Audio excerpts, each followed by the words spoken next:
"Don't jump," said a struggling CEO. Pulling the pregnant girl from the roof, she turned out to be the city lights flickered against the night sky.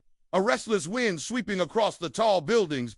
On the rooftop of one of those skyscrapers stood a young girl, barely in her 20s, her hands trembling as they gripped a railing. Her swollen belly revealed the silent truth: she was pregnant and alone. Tears streamed down her face as she whispered to the empty air, "I can't do this anymore." Nobody cares. But someone did. Daniel Carter, a struggling CEO whose once thriving company was crumbling under debt, had dragged himself to the rooftop that night to clear his head. He was tired of creditors' calls, tired of employees losing faith in him, tired of pretending he had everything under control. His father's words echoed in his mind. "You read not cut out for business?" And lately Daniel was starting to believe them. As he stepped onto the roof, he froze. There, silhouetted by the glowing skyline, was the girl leaning dangerously forward. His heart lurched. Without thinking, he shouted, "Don't jump!" The girl startled, almost slipping. Daniel rushed forward, grabbing her wrist with desperate strength. "Please," he said, his voice breaking, "don't do this." She resisted at first, crying, "You don't understand. I have nothing left. No one wants me. No one will help me. I'm just a burden." Daniel's eyes softened. "You're wrong. I may not know your story, but I know one thing: you and your baby matter." Slowly, with trembling hands, he pulled her back from the ledge. She collapsed against him, sobbing, while he held her like she was the most precious life in the world.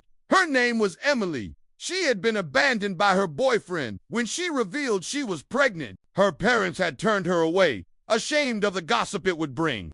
For months, she had lived in a small, cold apartment, working long hours until she was fired for fainting on the job. Hungry, broke, and rejected, she believed ending her life was the only escape.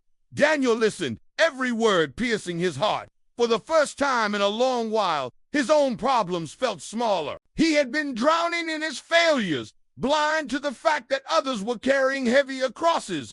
"Emily," he said softly, "I'm not perfect either. My company is falling apart, and I feel like I'm letting everyone down. But if you can find the courage to keep living for your child, maybe I can find the courage to keep fighting for my people too. We can help each other. Please, let me be there for you." Emily hesitated, searching his eyes for sincerity. What she found wasn't pity, it was truth, raw and vulnerable. That night, she agreed to come with him. Daniel cleared out a guest room in his modest home. He cooked her meals, clumsy but heartfelt. He drove her to doctor's appointments, sometimes waiting outside with paperwork for his failing company. Slowly, a strange bond formed. She gave him purpose, and he gave her hope. Months passed. Emily gave birth to a baby girl, whom she named Grace. Daniel was there in the hospital room, holding her tiny hand as tears filled his eyes. "She's beautiful," he whispered. "She's going to change everything." And she did.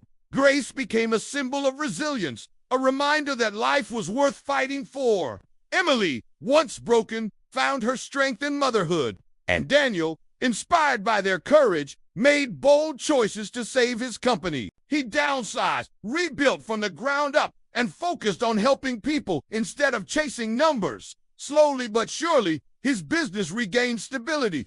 One evening, as the three of them sat on the porch of Molly, rocking Grace in her arms, Daniel sipping coffee, she turned to him with a soft smile. "You saved me that night, Daniel, but I think maybe Grace and I saved you too."